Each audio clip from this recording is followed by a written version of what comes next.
So, all right, we're recording now. It's Sam, it's Connor, it's definitely the experts for the 77th time. What's up, my dude? It's birthday weekend. Oh, that's what's up. Yeah, it's actually we're recording this right now, smack dab right in the middle of our birthdays. Right in the meat of the birthday sandwich here. That's right. Your birthday yesterday, the 14th. Mine tomorrow, the 16th. So yeah, are you doing anything special for your? You doing anything special for your birthday? I think I'm gonna go kayaking tomorrow. My new kayak I just bought. Hell yeah! For the first time. Nice. I bought it last weekend from not the real Preston Smith, but another just regular person named Preston Smith. Craigslist.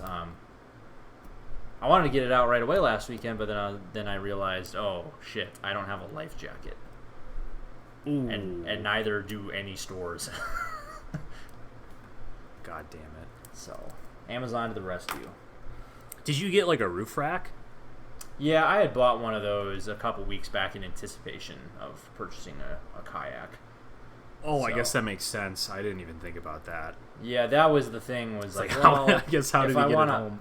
I kind of had made up my mind. I want to get one of these at some point eventually here, but I should probably just right off the bat just spend $60 and get a roof rack, a shitty roof rack thing for my car. So if and when I do find one and decide to purchase one, I can get it home and get it to water. Get it to water. So that was kind of that was a barrier to entry that I needed to a hurdle I needed to clear before I could even get to the actual point of getting the dinghy, right. Purchasing my seafaring vessel of choice. So yeah, I think now I got all of my I got all my knots and ropes and anchors and sails and starboard and port side, all that good stuff. Nice. So I'm ready to hit the high seas, and I don't know. I just want to be an asshole on this little lake nearby that I'm going to go to tomorrow morning, and just be a real pirate guy in a plastic boat. Arrgh. I'm boarding you. Permission to come aboard, mate. That's what you should do. Yeah, have like a wooden 2x4 that you use and you throw out there. Walk the plank. Yeah. And just have a lasso and I'm bringing you ashore. I should go out there with a Nerf gun. Fire off the port side. Yeah, you should get a little Nerf gun, or you should get like a net gun and use it to trap people. Catch things. And then just have like one of those Bluetooth pill speakers and just have the Pirates of the Caribbean music going the whole time.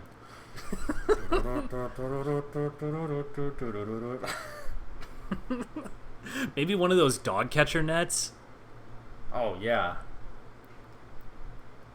Or just a regular fishing net and just throwing at people.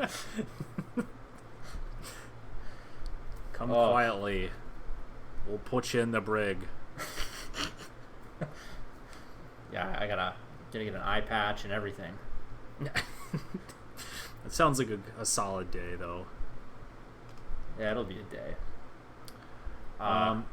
Well, anyways, we were just talking fantasy football, and you, well, I don't know how much you want to recap what we already talked about before the year, because we did the thing we always do where we just started doing the show, and then it was like, oh, well, we're not recording anything.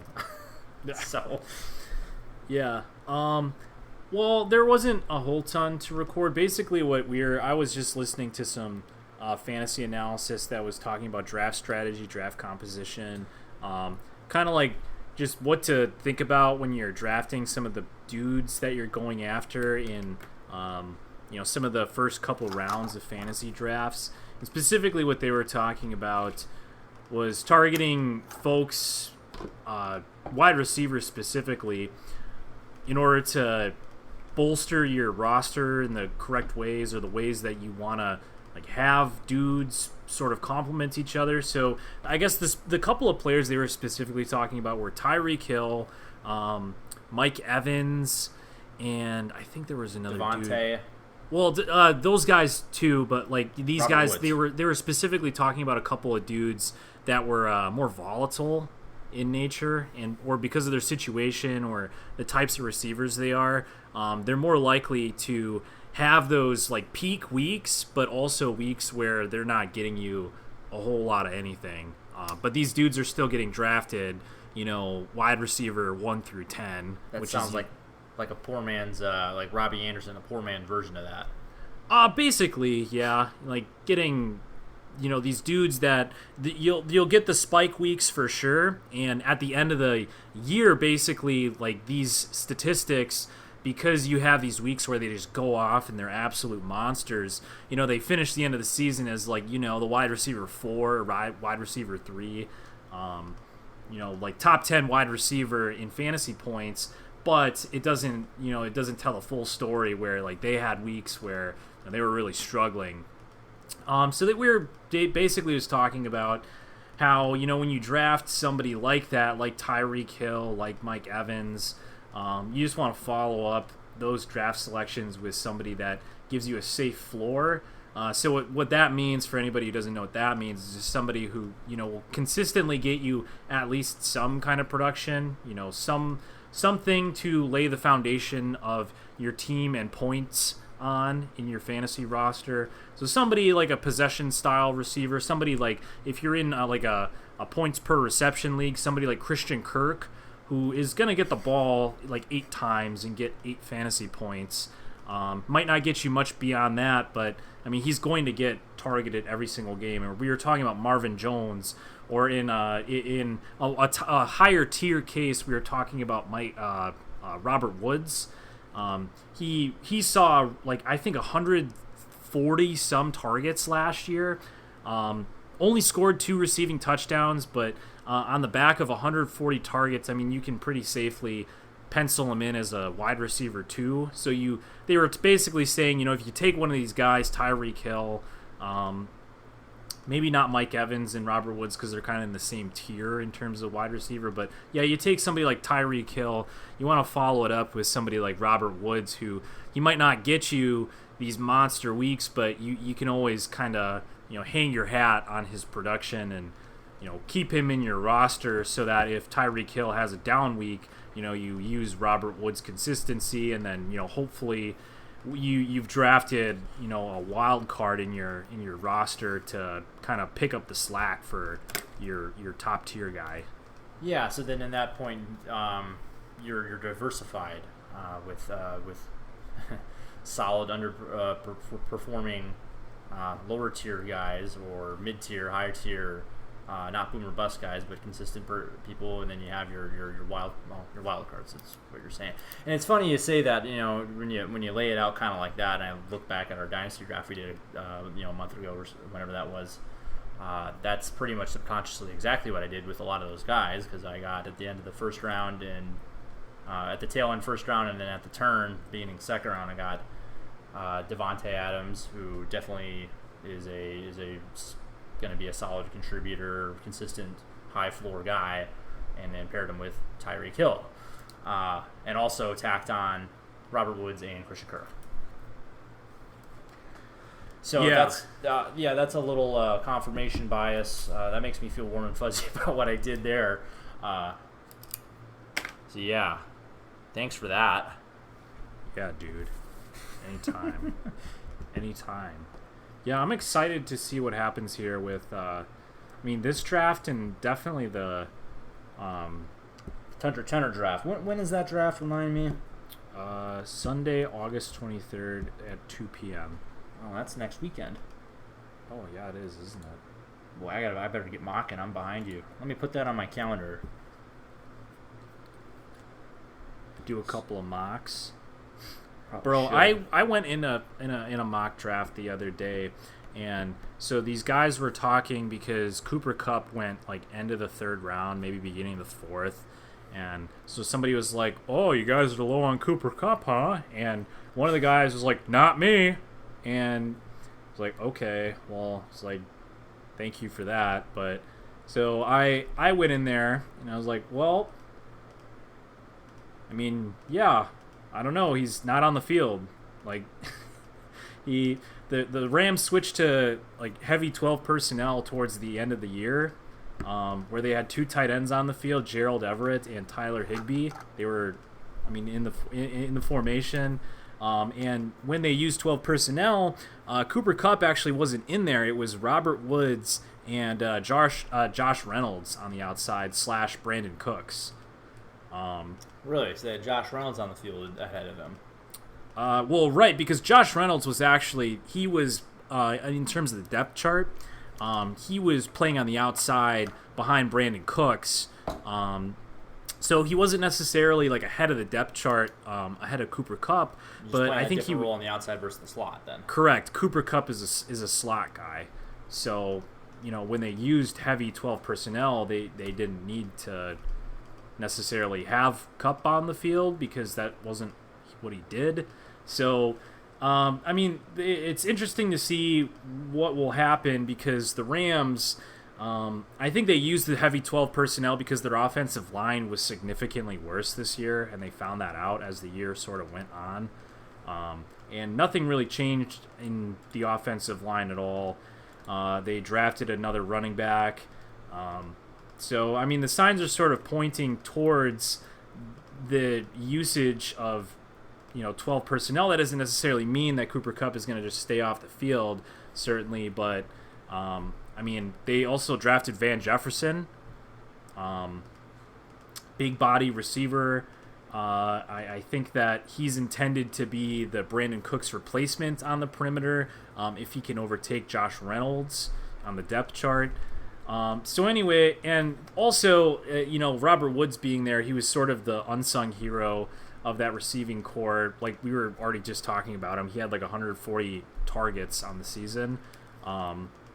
Just a huge market share of all those guys. All three of those guys, Brandon Cooks, Cooper Kupp, Robert Woods, they're all studs on their own.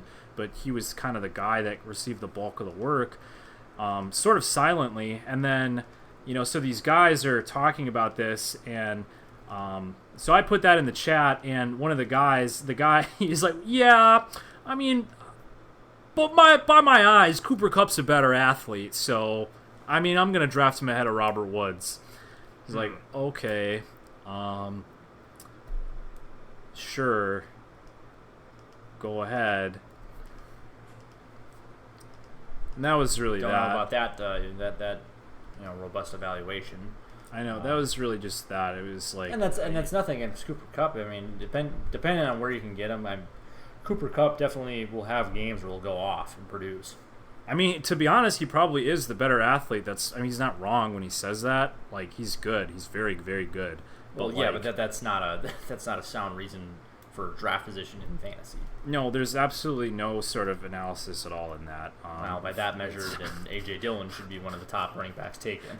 Everybody's a fucking athlete in the NFL, believe it or not. But, so man, this guy, he lifts a lot of weight. Yeah. Wow. Like, Cooper Kupp is a really good wide receiver, but, like, yeah, I don't know. If he's not on the field, then, I mean...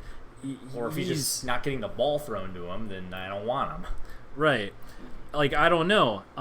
It's really hard to say, like, I guess so the fantasy analysis with Cooper Kupp, like, why he's going so low is because, yeah, he was on the field, like, 70% of the time in the back half of the season, and, like, I mean, you just don't want to draft a guy like wide receiver 2 when he's not even on the field like all the time. So he can be as good as he can be, but if he's not getting that piece of the pie, then you're just like losing out on opportunities that you could have been like literally you could have just drafted Robert Woods. They're going in the exact same spot in fantasy drafts. Like, so, okay, well, I'll just take Robert Woods and take the consistent production over Cooper Kupp. Like, why wouldn't you do that? So, in any case, like, yeah, hearing this discussion about it is just like, oh, man. Like, sometimes, like, so I get, like, really into these, like, podcasts and, like the back and forth and the discourse that the guys have over, like, even them arguing over stuff. It's, like, full of, like, wonderful things like facts and statistics and sound arguments and, agreements. And then you get into, yeah, I stepped out of the real world. Yeah, then I talked to a bunch of fucking troglodytes on fucking Sleeper, and you get, well, Cooper Kupp I like him. I think that T.Y. Hilton's due for a bounce-back season. Yeah, shit like that. Right, yeah. I watched Cooper Kupp at the Combine, and my goodness, have I never seen a person perform as well as he did. I just happened to see Todd Gurley at Whole Foods in Atlanta, and he looked pretty good. Yeah, he's in the best shape of his life. Did you see the Instagram video of Cam Newton doing his workout? Man, he's in for a big year, I think. Yeah. Or, like, literally people have been doing that with Jonathan Taylor because he posted a picture of him looking huge. And they're like, oh my goodness, Jonathan Taylor's going up the draft boards. And it's like, why does this influence anything? This is so dumb. Why does this... Like, the one time it's been, like, maybe that all the thirst trap metric has actually kind of paid off in a way. I would probably be for DK Metcalf.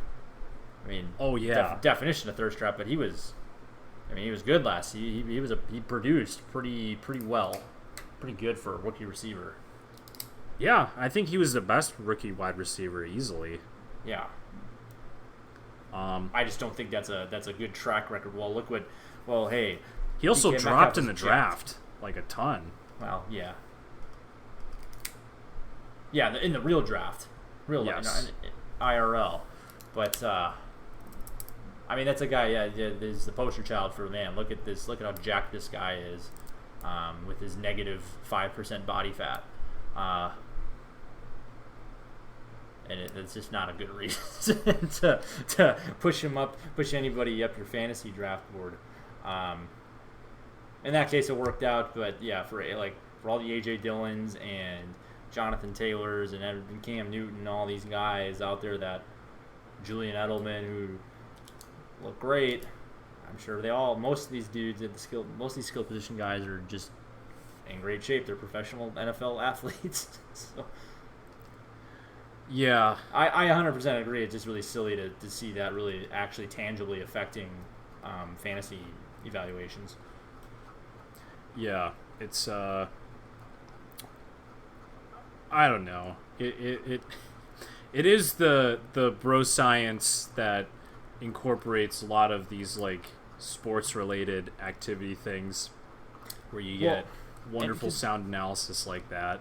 And I kind of understand it with the logic behind it because, yeah, if one of these jack dudes, if this is high school ball or maybe even college ball, you see this, who's that, Sean Oakman from Baylor, remember him? Oh, yeah. Yeah, you see that, it's like, oof. At this level, that probably, just him being fucking huge and a very big and strong man, it's probably good enough at college. At a certain extent in college football and then high school football, yeah. When you have people that, I don't know, like me, that are lined up on the other side, albeit I was like the very, I think I was the second to worst player on the varsity team my sophomore year, because we didn't have enough people come out to even have a JV team that I should have been on, that I still would have been like one of the worst players on. Where, yeah, anybody that's just big and strong as a 16 or 17-year-old kid is just going to truck my ass.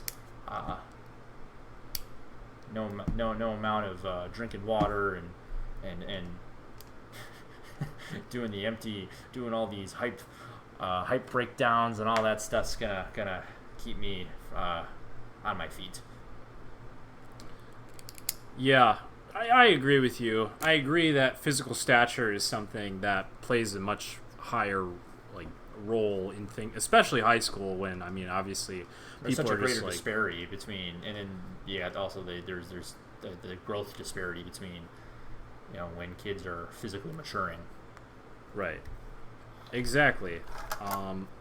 So right, any given year, a dude can just grow 4 inches and put on a bunch of weight. It's just kind of what happens with adolescence. But in any case, yeah, I don't know. Looking at some of this stuff, every one of these NFL dudes, has gone through that and is a great athlete. I know, right at the NFL level at this point, it's I don't know, kind of an even level playing field for the most part. Yeah.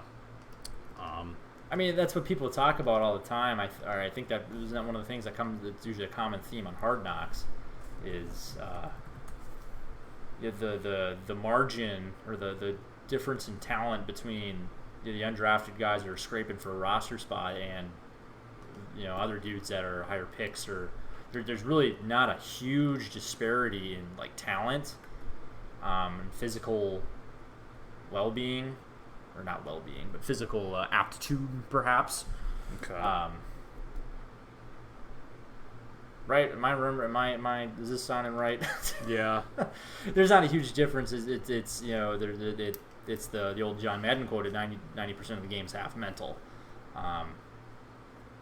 Or when you get to that higher levels, the physical stuff obviously matters to get you to that point. But once you're in that point, all these guys are superb athletes, and then that's why when draft evaluation comes around, I kind of look at it where when you're talking about a corner, like, oh, he's not very tall, he's 5'10", and he's just gonna get bullied by these 6'1" receivers. Like, well, that's only 3 inches, but again, at the highest level, there literally every inch matters. Right, the margin for error is just so razor thin because, right, the level of talent, I guess, between like the worst dude and the best dude is, I mean, in the grand scheme of things, really not all that much. Like when you compare like metrics, like how fast did this dude run, or how much did this dude lift, or what have you. It's just not there. But there's just so many folks like all in that upper echelon that it's like, yeah, I don't know, if you're not like firing on all cylinders. I mean, there's a guy like right behind you who probably is. Well, and then I roundabout way, I guess the first thing Charlie led this discussion off with was that being a hero in the weight room doesn't translate 1-to-1 to being a great player on the field.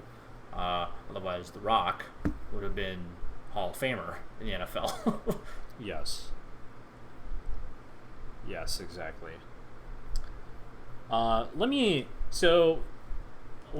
ask you this. So somebody was asking, it was a Reddit question here. They were asking about they were drafting at the 109 spot, the 9th pick, 10-team draft, and they were asking who to take at that 9 spot. I think it was between Joe Mixon, Nick Chubb, Kenyon Drake, maybe, and Josh Jacobs. Like, completely ignoring the fact that you can probably take at least 2 of those guys. Like, if you actually have, like, all 4 of those guys at your disposal, you literally can take 2 of those guys. Oh, yeah, with the turn. but at that point, what's your preference? Like, Joe Mixon and Kenyon Drake jump off to me. But also Josh Jacobs is the bell cow in Vegas. Who's the 4th? Oh, shoot. Nick Chubb. Nick Chubb, yeah. Nick Chubb, if he fell to the 109. I'd probably go Mixon and then try and snag Kenyon Drake at around the turn. How about if I threw in Miles Sanders? Does that change anything? No. You don't want Miles Sanders? Pass. Not there. Okay. So you said Mixon Drake is what you said? Yes. Okay. I mean, full disclosure, I have a huge bias for Kenyon Drake because he like saved. Well, he didn't save my season because my season was terrible last year, but he just about propelled you into playoff contention. He gave me hope, and hope is all I was always looking for. He took you down into the last game. Yeah, he made the season fun after he got out of jail in Miami, and when he became the guy in Arizona.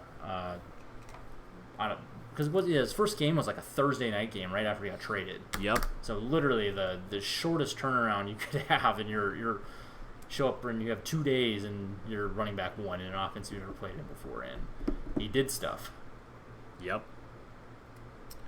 So I will be eternally grateful. I will always turn a kind eye, say a nice word about Kenyon Drake. Yeah. I mean, I think I pretty much I don't know. That second spot, it depends on who would be there. I mean, I think I'd take Josh Jacobs probably over Kenyon Drake, but Yeah, I certainly wouldn't fault anybody for that. no. But yeah. So anyway, they were it was the thread was surprising because the voting was like almost entirely in favor of Nick Chubb at that spot.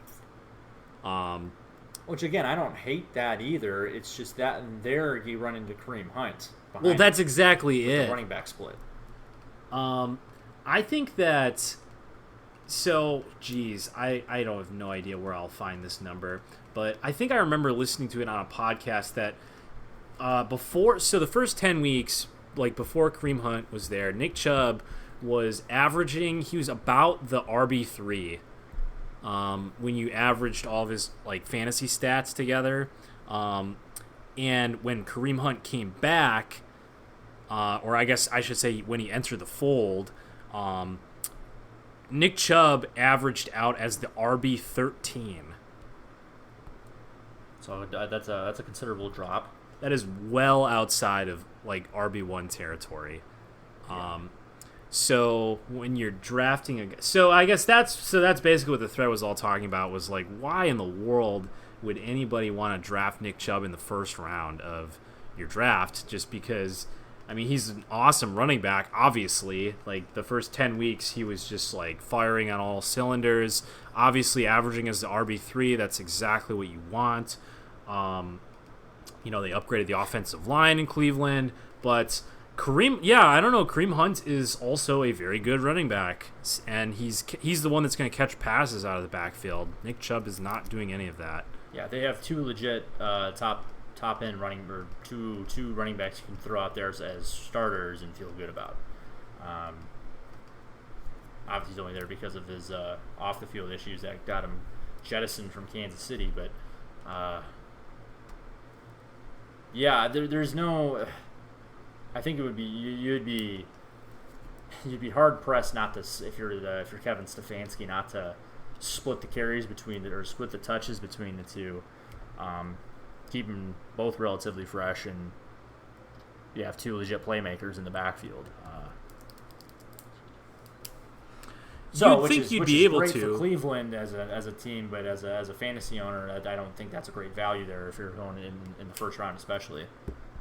Right, exactly. Right, that's what I'm saying is, it's totally fine to like Nick Chubb, but taking him at the 109, like I think you could take him, you'd have the 202 spot on the turn there. I could see you taking him like on the 202 as your RB2, like sure. That's exactly what we were saying before with the wide receivers. You take somebody who has a safe floor like Josh Jacobs, like Joe Mixon, one of these guys who is, the bona fide workhorse for their team. So they provide your safe floor, and then you take somebody like Nick Chubb who has the possibility of breaking off like a few big games, with his elite capabilities as a running back.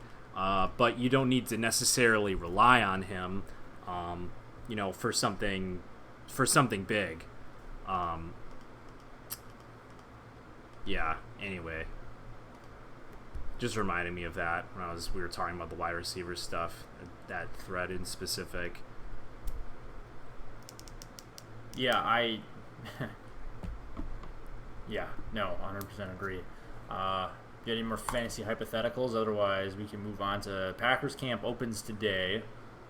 And Kenny Clark got a 4-year extension, which is the big news out of Green Bay here. Hell yeah. So that is all in favor of that. All about that. Always about that. I'm really happy that they finalized an extension with him, just because with him now extended, it really does like anchor that entire defensive line there. It's scary to think that it's the three-headed monster of the Smiths plus Kenny Clark there, for at least the next few years. Yeah, oh, by the way, Rashawn Gary, if we have him in the fold too, if he can develop and take a step from year 1 to year 2. Tying him down for a long time. I'd be lying if I said here I'm going to put on the tape and say, yeah, he's a playmaker all the time, and he's really a two-gap traditional nose tackle. I don't know. I don't pay that much attention to what the nose tackle's doing when I'm watching games, but every once in a while he'll make a flash play, and then all the other people that are smarter than us, all the people that are definitely experts, always rave about him. So plus he's young. Yeah, 24. Yeah, we're both older than him. That is nuts. So yeah, that's there's a lot of tread left on those tires. Yeah, and so I mean it's good to see the defensive line in good hands now. I mean, after it seemed like Mike Daniels was really the guy, and then he very quickly became not the guy in Green Bay. So it's good to see, in just a couple years of turnaround here, that our defensive line is still doing okay after the departure of a dude who I thought was gonna be there for a little longer at least. Yeah, I mean, Mike Daniels is very productive as a down lineman in the 3-4 scheme, but even better, I mean, kind of a feather in Ted Thompson's cap. That's a late round, first round pick that is worked out long term here. So definitely a hit on your high end draft capital. Oh yeah, I'm trying to think. So what draft was that? 2014. Maybe. That's too long ago. 2016? Oh, Jesus. Yeah, 2016. Oh, yeah, it's 2020. Oh, jeez. Wow. Yikes. Time has really slipped away from me here. Oh, man. You know who he's picked just behind? Oh, no, who? Paxton Lynch. Yikes. God Yikes. Damn. I am looking at... Dude, this is the draft with all the shitty wide receivers. Josh Doxson, Laquan Treadwell, Corey Coleman. My goodness. Yikes. Terrible. Well, I mean, the top end of this, the top 5 picks in this draft it's a pretty solid haul for these teams. Jared Goff has been all right. Worse as of late. Carson Wentz, Joey Bosa, Zeke Elliott, Jalen Ramsey. Yeah, I mean, Ronnie Stanley has been a stud. DeForest Buckner just got a big-ass deal from the Colts. That's right. Laramie Tunsil. We'll never forget his draft night. Laramie Tunsil. Oh, gas mask bong hit. Oh, my God. And then you guys got, in the second round here, just a handful of picks after Kenny Clark, you have some of the big names, Jalen Smith. And there's a whole bunch of injury concern about him coming out of Notre Dame after he got injured in that bowl game. So far, that's worked out pretty good. Was this the Miles Jack draft? Yes, it was. I was high on him. And obviously he's been great in Jacksonville. And there's a similar deal with him and Jalen Smith injury concern, because there was reports coming out that he's going to be great, but he's only going to last in the league about 5 years. Which, well, we've made it to about 5 years. Yeah. So we'll see what happens the rest of the way. Right, he's been fine so far. But other big name, I mean, we're just doing our favorite thing, reading names off a list from the draft. Chris Jones in the second round, Xavier Howard, Derrick Henry back there. Oh, uh-oh. Michael Thomas in the second round. Oh, no. Shit. This is actually my favorite read right here, is reading everybody who's ahead of Michael Thomas. Reggie Ragland. Dude, Reggie Ragland was the guy that I was actually really hoping for. That's exactly, actually I was going to say that when you were talking about Miles Jack, because I remember talking about Reggie Ragland and Miles Jack, and even possibly Hunter Henry at tight end.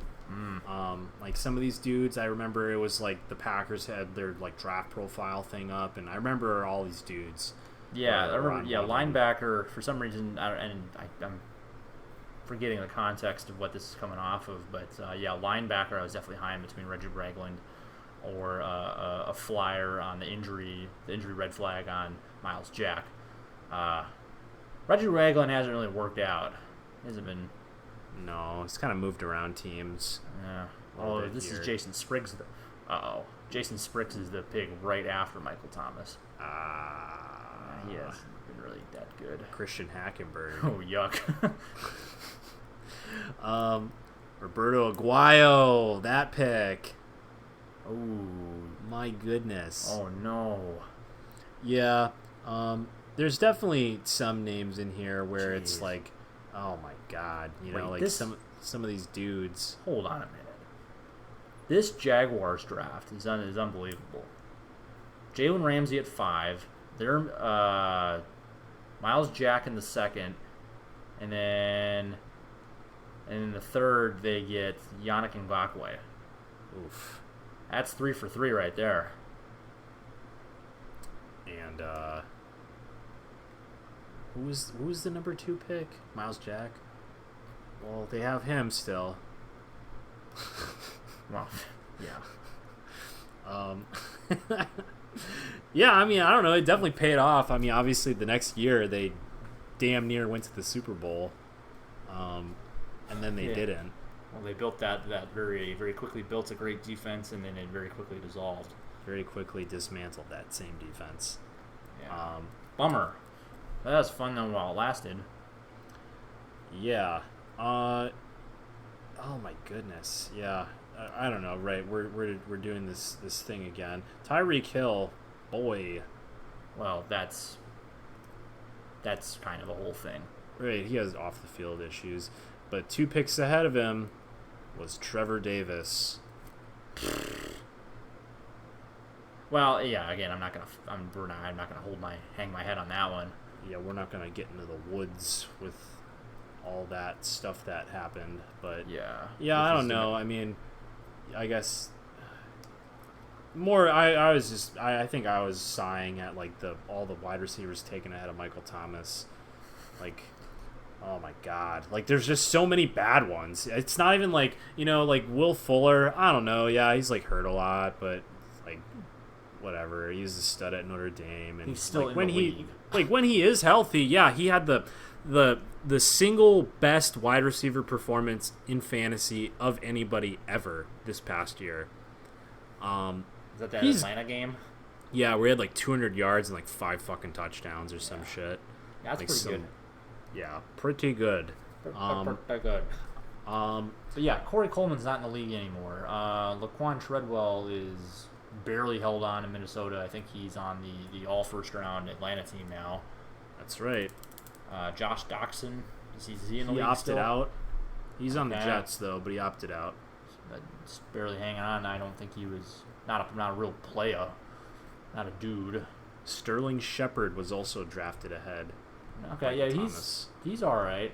Right. So Sterling Shepard and like Will Fuller, like it's kind of like those 2 picks. It's in a regular draft, like ahead of a stud. It's like, yeah, I don't know. These dudes are like they're still players. They're starters. They're important dudes, but they're obviously not busts. Right. They're not superstars.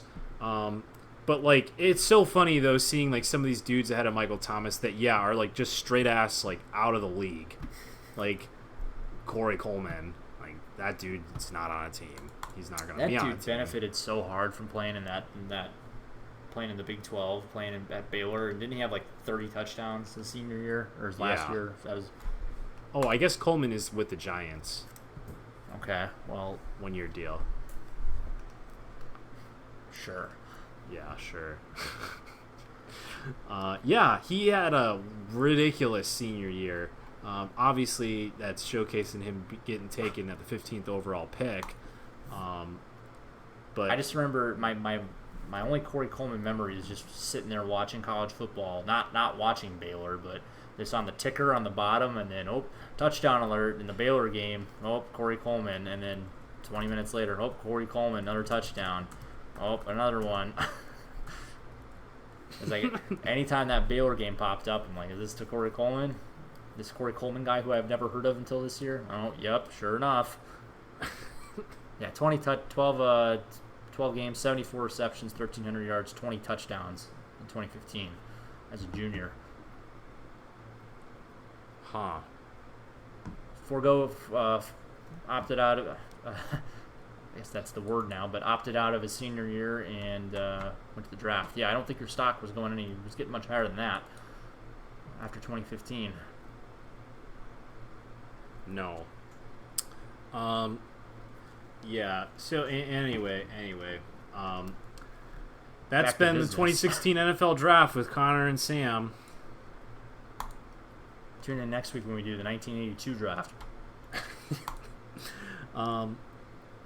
Yeah. Well, goddamn, dude.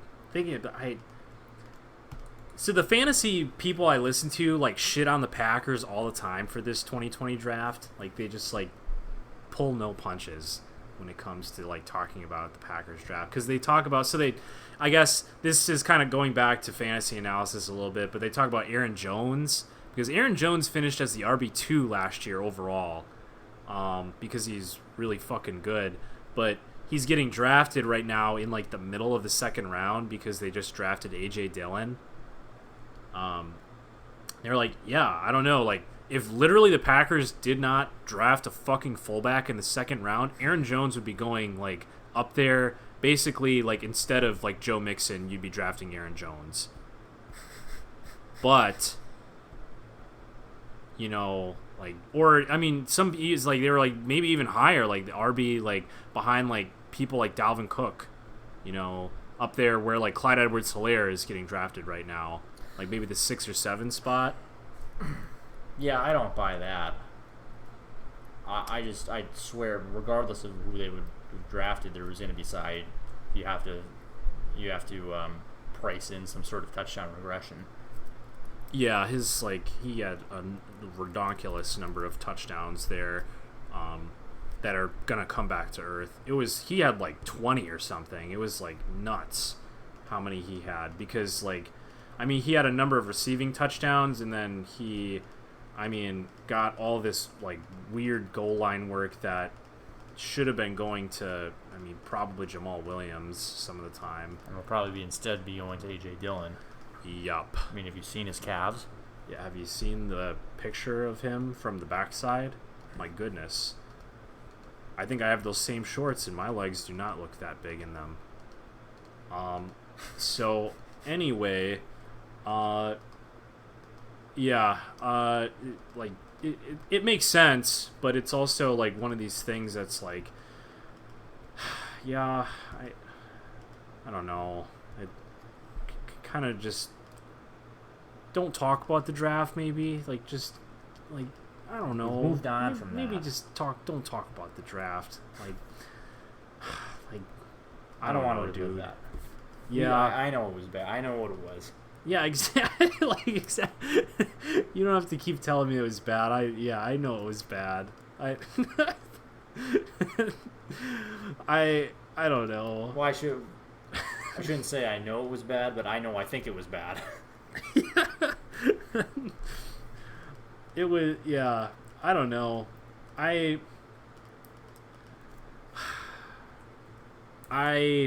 think I was just talking to somebody about it. I don't remember who, about how, like, literally my feelings, like, when I was, like, watching these picks happen. I know I was texting you, I think, for the first round pick when they did Jordan Love. And then for the second round pick, so again, we were at the back end of it. I was, like, I think I was, like, playing Call of Duty. And I was talking to one of my friends, and I had it on the TV. And so it was like, oh, I see that, like, Green Bay Packers are on the clock, and okay, and you know, we watched like Denzel Mims come off the board. No, he was still on the board at that point in the second, wasn't he? No, he's gone. He's taken 3 picks before by the Jets. So that was kind of sad to see, but you know, it was like, okay. You know, there's still some dudes, I guess, there. Yeah, and then AJ Dillon came up and it was like, oh my goodness. I don't know who this is, but I see running back, and I don't like that. Yeah. We have running backs. Yes. And then, so that was sad, and then I was still playing video games when the third round, the end of that came up, because it was the same night. And it was pretty late at that point, because the Packers were, again, at the back end of it. So it was like, okay. Well, because third round was still that Friday night. Yeah, exactly. So it was that Friday night, and it was like, so we were the third to last pick here, and so it was pretty late. And the Green Bay Packers, they got up, and it's like, I don't know, something, I guess. Yeah, who's the receiver still on the board? Right. Yeah, I think that's what I was doing. I was just I pulled up the ESPN thing, and I was just looking at like, all right, just take a linebacker or take like Tyler Johnson from Minnesota is still there, I guess. Yeah, I think that's probably what was going on. Or Michael Pittman from USC, just one of these guys. Somebody I know. And they didn't. No. They didn't. I mean, that's what I did every fuck round. It was like I was following it less and less closely as the weekend went on. By the time it got to Saturday on day 3, I'm just like, okay, when do they pick? Who have they picked today? How many picks they got left? I'm like, all right, did we get a receiver? No. How about the next round? Did we get one here? No. Okay, who's still left on the board? All right, running out of guys. Well, Michael Pittman's still there. Oh, there he goes. Tyler Johnson gone. Oh, Colin Johnson from Texas. I know him. Quintez Cephas comes off in the 5th. Not that I was in love with him, but Donovan Peoples-Jones. That's right. I really latched onto him again just because I know the name. And then he goes off the board in the 6th. And it's like, Jesus fuck Christ, are we gonna get somebody in the 7th? No. I was when they took Donovan Peoples-Jones, man, I think that was really the dagger, because it was like, dude, yeah, I think I did the same thing, because it was like, oh, maybe this guy's just getting slept on because he was getting passes thrown in by Shea Patterson, and he had a bad attitude because Shea Patterson fucking sucked, but like, this dude's a stud, and it's like, oh, the Packers know this, and they're just like, they're trying to get him as a value pick, some value meal. And it was like, yeah, the 5th round concluded, and it was like, oh my god, like, they're not going to take anybody, are they? Nope. They don't want anybody. Nope. Yeah, I mean, after you get down to the 5th round, it's like, well, at this point, whatever. It doesn't matter if you take a receiver. I don't know that he'd make the roster. Yeah, well, exactly. At that point, like, even the 5th round, it's like, man, how many of these dudes even hit? Like, how many of these dudes, like, are guys that are gonna stick around? Yeah, now we're talking exclusively special teams and practice squad. Exactly. Oh, I was KJ Hill. That was the very last guy for me, because KJ Hill for some reason was like a projected like 2nd round pick on ESPN. I only went to Ohio State. That's not a terrible. That's kind of a nice. That's a nice little whatever. Yeah. That's a nice cosign. I think he was high in Walter football too for some reason. Yeah. But anyway. Walter. Yeah, or how about Juwan Jennings from Tennessee, or I don't know. Tyree Cleveland from Florida goes in the very 4th to last. Okay. Well, that was the draft. Yeah. Again. Anyway, that's been the 2020 draft with Sam and Connor. Yeah. Well, in recent news here, Big Ten football is donezo for the fall. Yeah, that was. I mean, it's the right call. I don't know. Like, seeing all these teams try to like do this. I don't even like. What was even the point of doing conference only? Because it's like, fuck, man. Like, really, what is the difference? Because all these teams are still like traveling from these other very different areas to Madison, or we're going to all these other areas. Well, I understood the reason that they were doing conference only, because at that point you had more control over what the protocols were amongst your member institutions, as opposed to if you're playing against there's no overarching umbrella or organization for college football. There's so much autonomy amongst the conferences. Just doing conference play that allowed you to have a standard for testing and quarantine protocols and all that stuff that you can't just do on the full FBS level. Yeah, and that all makes sense to me, especially when it's coming out of your mouth right now. But it just man, the testing, all of the, I guess on paper I should say that is a good model, but just about every single school in the FBS has just been dog shit at trying to implement any sort of actual measures when it comes to coronavirus. Mostly because who knows, how do you even do this? While also juggling the fact that you, without a doubt, have to implement, I don't know the word I want to use. Special, I guess, is the most generic one. Measures for these students returning to campus, and by definition, by designating these groups of students as unique and special, and they get special treatment for coronavirus prevention or efforts or whatever, you immediately separate them from the rest of the student populace, which then, we saw in the Pac-12, they were making a list of demands and basically plays right into the compensation argument, and helps the players' organization, or helps them get organized, and gives credibility to them being revenue generators, and strengthens their case for compensation as such. Absolutely. That was exactly it. It's you can't walk this tightrope without falling into the trap of, at some point you're building the legal case against, or I shouldn't say against, you're building the legal case for the folks that are trying to get college football players paid, or just college athletes paid, I should say. Now, I did understand there were some of the players that have been more outspoken about wanting to play this season and not cancel games. I thought they raised some interesting points for the reason to carry on with the season in some capacity, because of the testing protocols, where now if they're just going to be released back into the regular student body, they're not afforded those additional tests, and they're not when they're just mingling amongst the regular student body now. They're at a they're just like everybody else then at that point, where you only get a test really if you need it. There's no protocol from them to consistently be going through this. And there's also the thing where there's also the consideration that some of these players that are not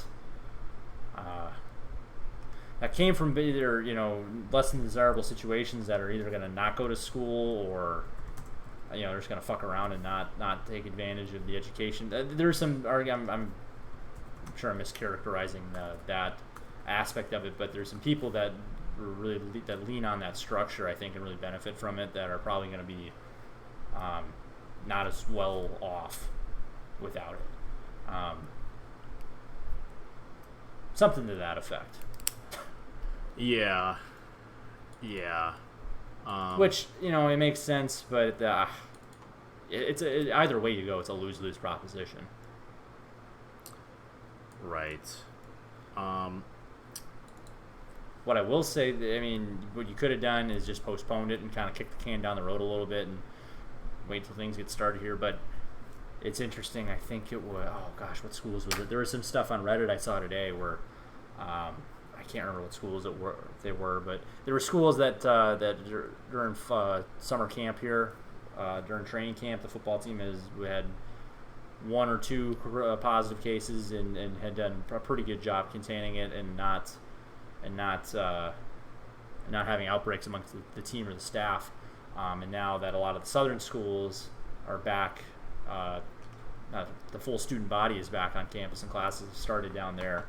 It was we got a dozen people in the first week on the football team or on the football staff that have it. And so as soon as the full student body came back to campus, it was just a train. It turns into what we've seen other places, where you get a big group of people together and it spreads, especially on a college campus. That's not hard to fathom. Yeah. Yeah. I don't know. So I know the thing you're talking about the Trevor Lawrence thing when you're talking about the.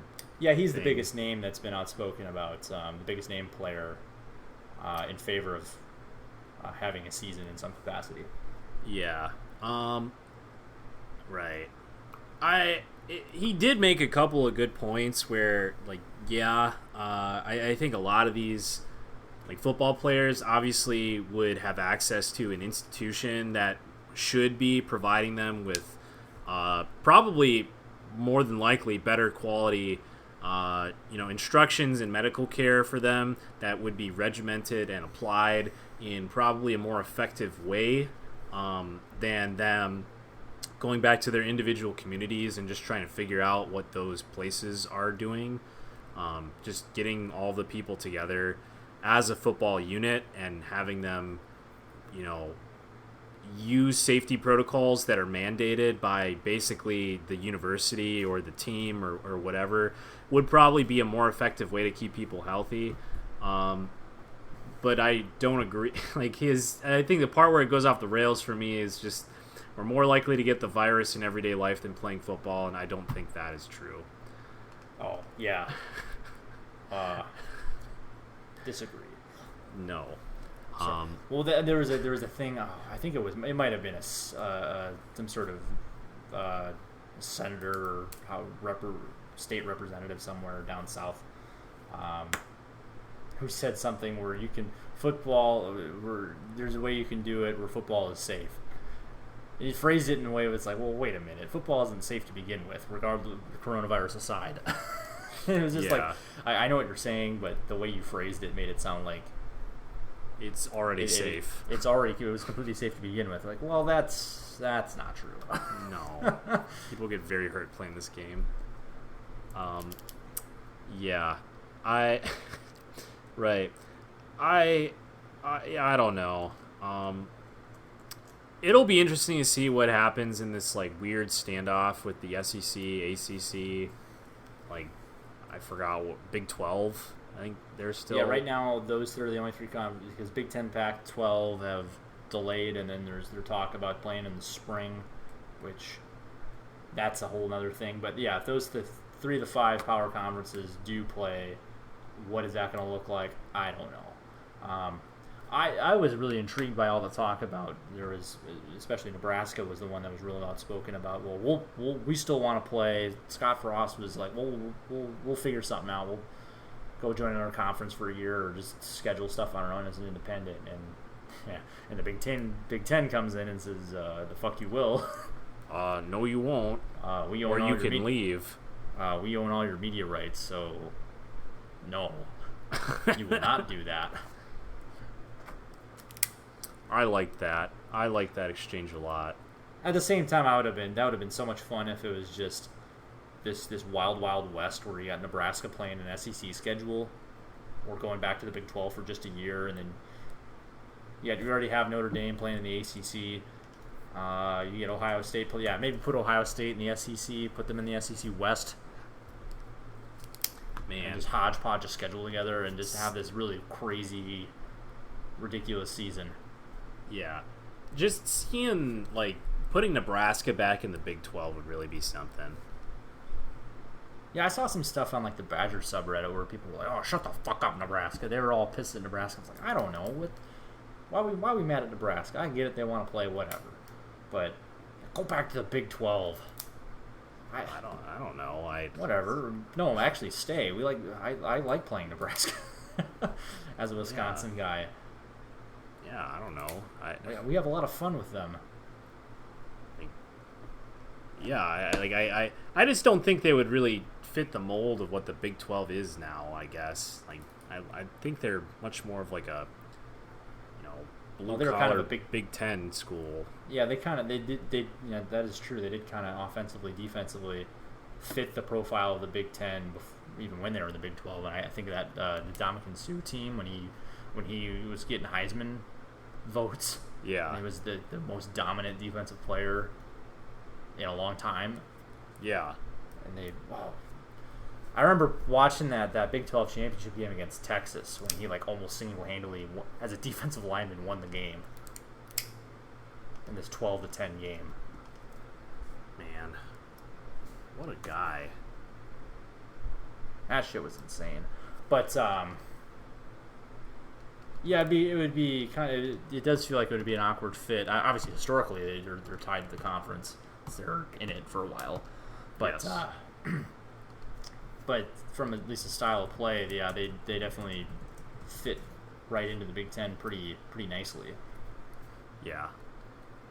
Agreed. They can have Rutgers though. Yeah, Rutgers. Take them. Yeah, throw them to the ACC or something. Or we'll trade. Yeah. How about this? We'll trade Rutgers to the ACC for Syracuse. Maintain the New York presence and get to play Jim Boeheim in basketball.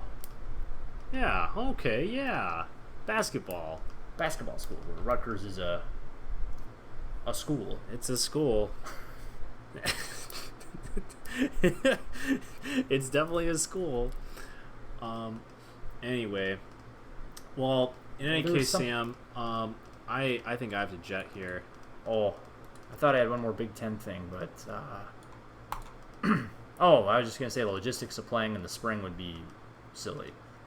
I go back and forth on whether or not I would actually enjoy that. I'm sure after not watching any college football that I'd take what I can get, but I just don't.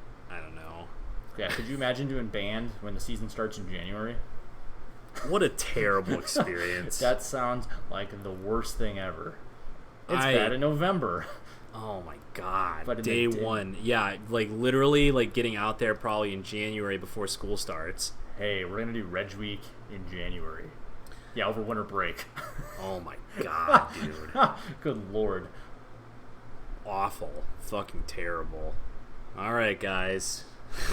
Yeah, so there's the whole, season part of, like, the actual weather of doing it in the spring.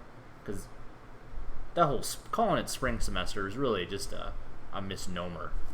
It's the last 3 weeks, maybe, that are spring. Right. Other than that, it's winter. And that's the entire conference is like that. Like, okay, it's bad here. It's worse in Minnesota. Minnesota's probably the worst in terms of weather in the Big Ten. But and then there's the other thing that came up on the guy Mike Golick brought up on that PMT interview. I don't know if you listened to that one, but okay, you play in the spring. Well, then what do you do fall 2021? You turn right back around and play another season? Probably. That's a pretty quick turnaround. To me, sure, whatever, go ahead and do it. It doesn't matter to me, but I can see where for the players and the health and safety and all that and eligibility and all that kind of stuff, it would be problematic potentially. Pretty problematic. So that's a big mess. I don't think that's going to happen. You just cancel the season and be done with it. And then we cross our fingers and hopefully there's some sort of college basketball. Which is so crazy to think about that this is still that's a question when this started when last season was still going on. Yeah. Is basketball going to happen next year? Yeah. God damn. Well, yeah. So, I don't know. And then the trickle down from that, from no football season, Red Zone's definitely going out of business, right? Bar on Regent Street. Oh my god. So I mean, dead ass, I was just talking to somebody about all the bars over there. It's like, man, like those bars, like they literally have to like make, a significant part of their annual revenue from Badger games. Absolutely. Like there's so many people that go to Big Ten or Red Zone or I think the Big Ten might be all right. They seem like they do a solid business otherwise. The other 360 days of the year. Yeah. Obviously, I mean, they're a bar, so they're obviously hurting right now with the whole, as every bar is across the country. But like dead ass, I don't know who goes to Red Zone other than for games. Yeah. And it makes sense because it did, like, it switched, like, they sold, like, while I was in college. It was, like, Regent Street Retreat, I think. Oh, that was before RSR. me. It must have been just before you. It literally switched, like, you know, at some point when I was in college. Yeah, it must have been, like, before my freshman year. I always knew it as Red Zone. Well, RSR. But anyway. All right. Well, I have to get after some meatballs here. All right. I got some. I ordered some tempeh in this imperfect box thing, and you know what they gave me? They gave me. It's. What is tempeh? It's like a meat substitute that some people use. It's made out of soy. Oh, soy boy. Yeah, I'm a soy boy. Anyway, so it's gotten some popularity recently as like a meat substitute, but it tastes pretty good. It has a lot of protein in it, so it is used as like a meat substitute a lot. But I got it because I made some really good barbecue with Isabel the other week with some tempeh. So I ordered some more because I had some leftover barbecue sauce, and I opened my package, and instead of tempeh, they gave me a pound of ground bison. Oh. So actually, Isabel made a bunch of meatballs just now. Oh, nice. I watched, sorry, just last thing on bison. I watched some video, I think it was a bodybuilding.com video on YouTube with, like, some strongman guy. Just like, hey, we're going to go with him to Costco when he goes grocery shopping. And it's like, yep, give me like 20 pounds of ground bison for the week. And one little bag of baby carrots. Yeah, what? One little pound of baby carrots? Yeah, all this bison, whole bunch of steak, a lot of spinach. A little bag of baby carrots. Yeah, it's like, well, I don't know, the carrot. There was something with the carrots. Might have been like some natural sugars in there that was not in his macros or something. A lot of bison, though. A lot of ground bison, yeah. Okay. Well, anyway. Well, enjoy your meatballs. Thank you, Sam. Well, we'll see. Thank you, everybody, for listening to Definitely the Experts. Yes, thank rate, you. share, subscribe, and we'll see you next time. Goodbye.